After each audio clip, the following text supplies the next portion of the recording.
What's going on, guys? We're back with an updated guide on Slippery Soldier that allows us to achieve even more damage than before with a few tweaks I've made.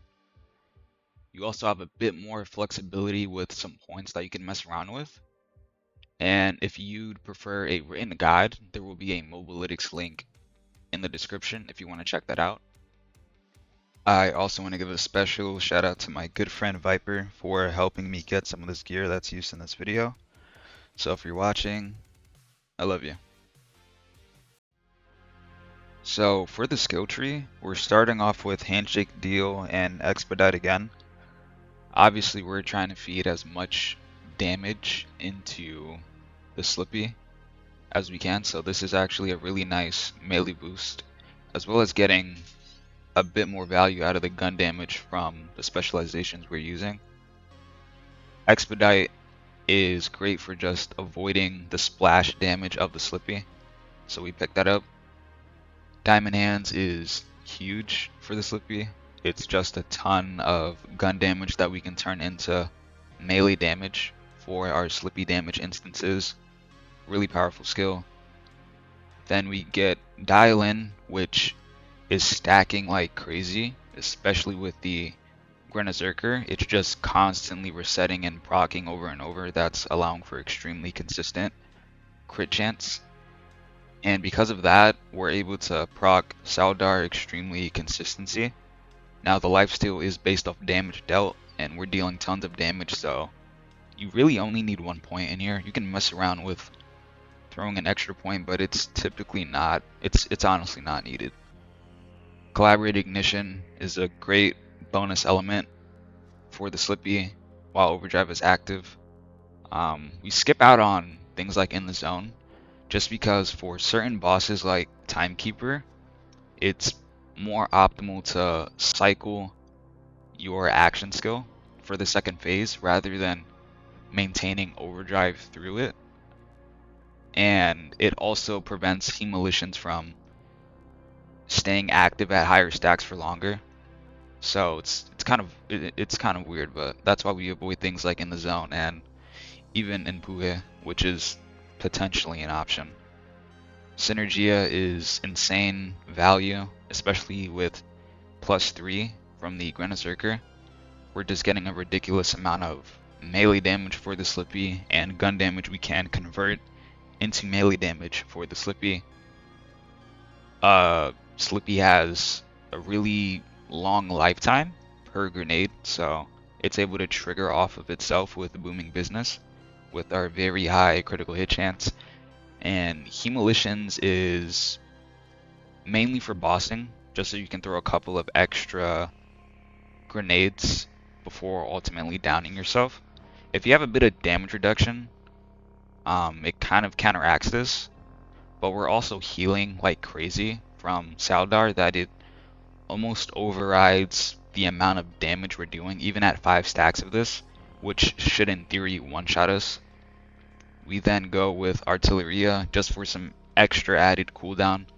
You can throw in a couple of extra points here, or well, I guess 1 point if you wanted to, but that's mostly preference. We drop El Diablito because it doesn't actually proc at all.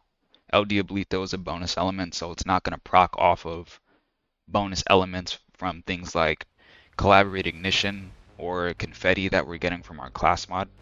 So we're actually never proccing it. That was a mistake on my end. So we skip out on this.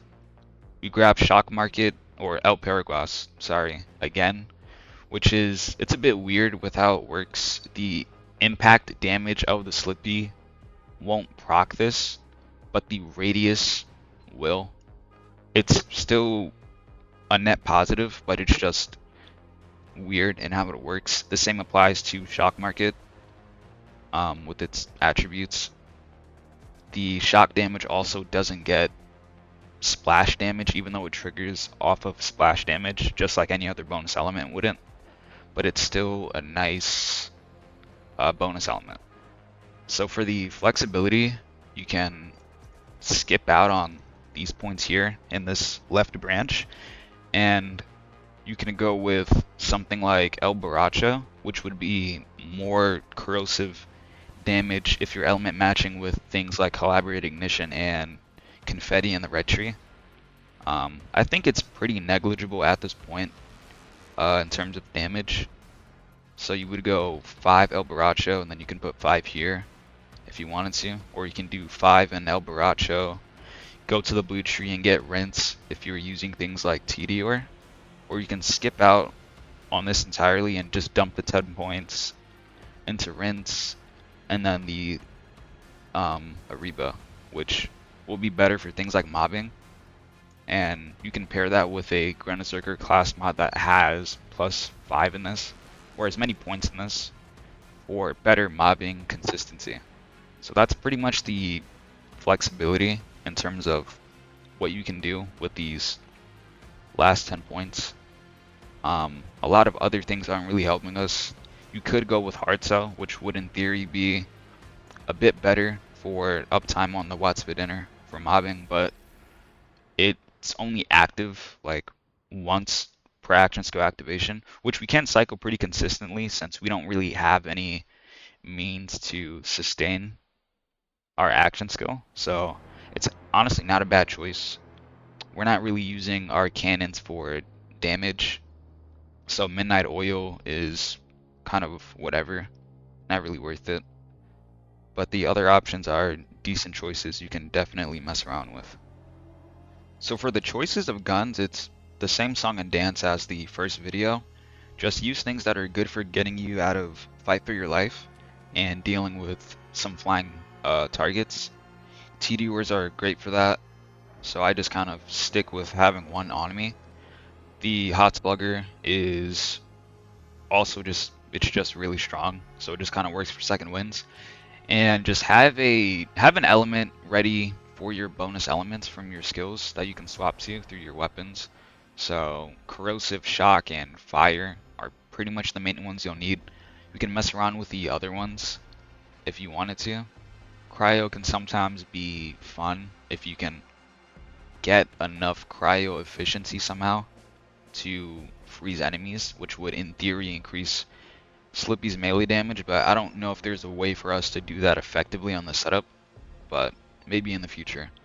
That's pretty much the guns in a nutshell. There's not too much to it. The same would apply to enhancements. Just use things that benefit the guns you're using. If you're using TDRs like I do, then reload speed is great. Gun damage, gun type, magazine size, all that stuff. Just use things that are best for the weapons you want to use. For the rest of the gear, we go with a rep kit that has Enrage and Hard Hitter. This is just giving us the most possible damage for bossing. Ideally, you get one with Order on it, so you have 2 charges. Really powerful rep kit. For mobbing, or if you just don't have a good purple rep kit, we would just go with the Bypass. One with Accelerator is great if you want to cycle your Peacebreaker cannon quick enough to have better uptime on Collaborated Ignition.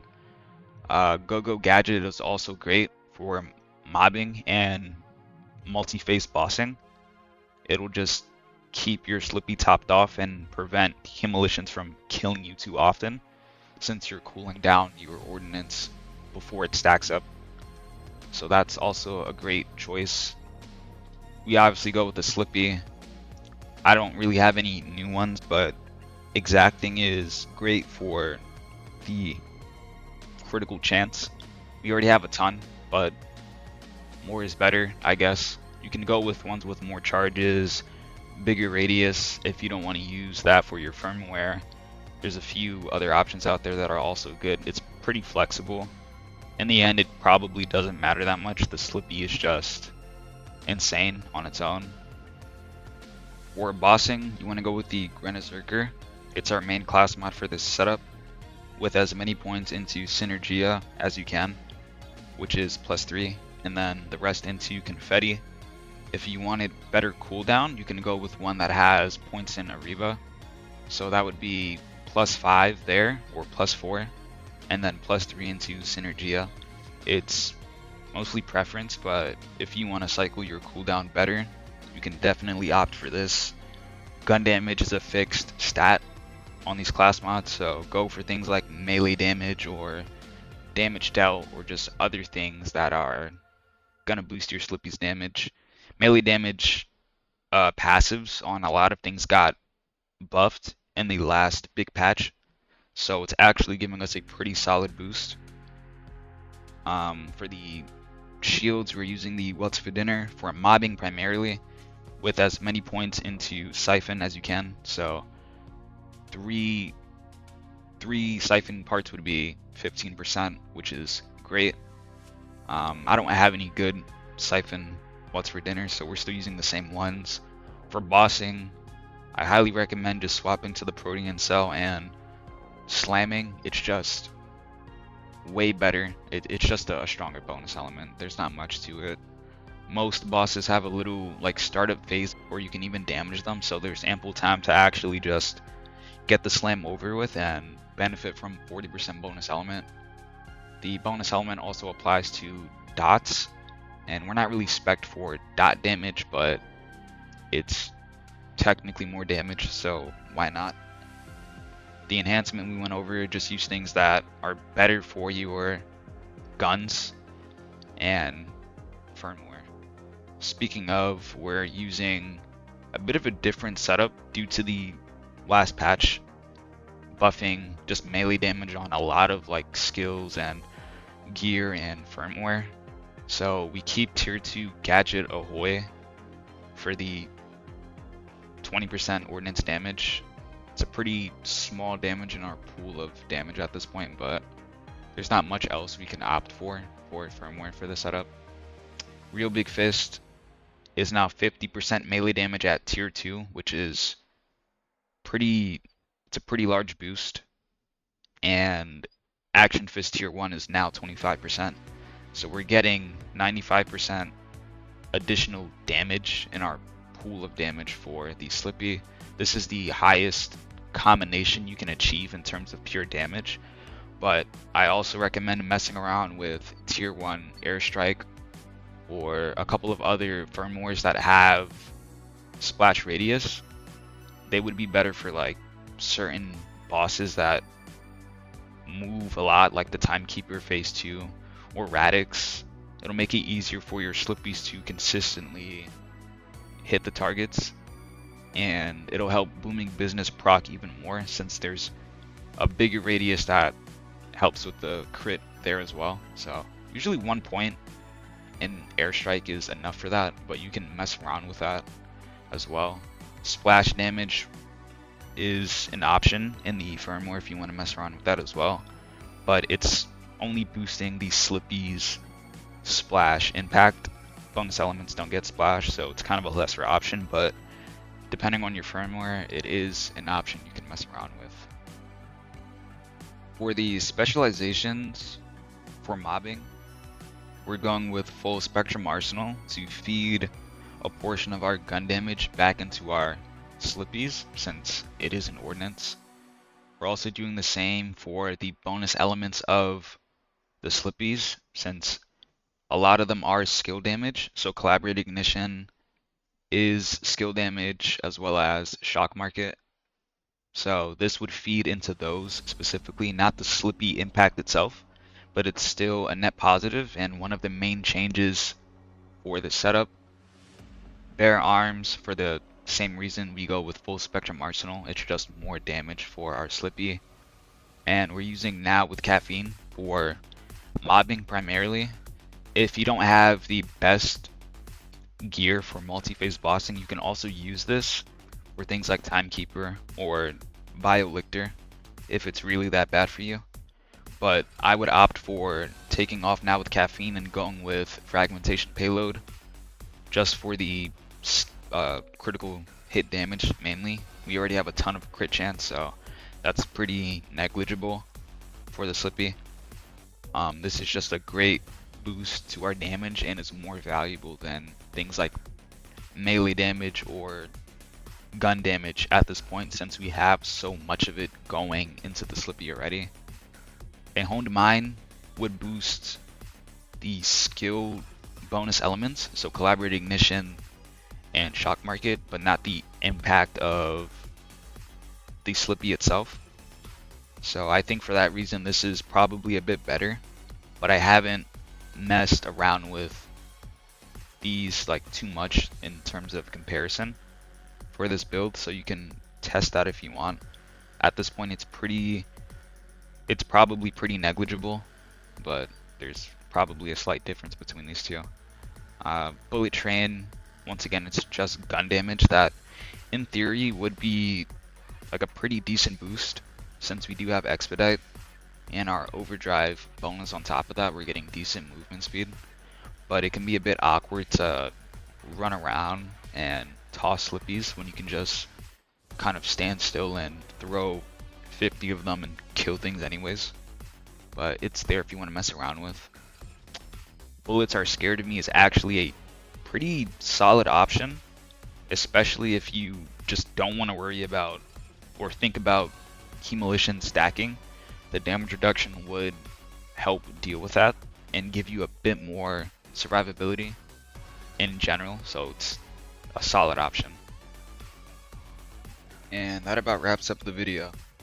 If you have any questions about the build, or if you want to chat with me, you can get back to me in the YouTube comments or join the soup kitchen, which I'll have in the description.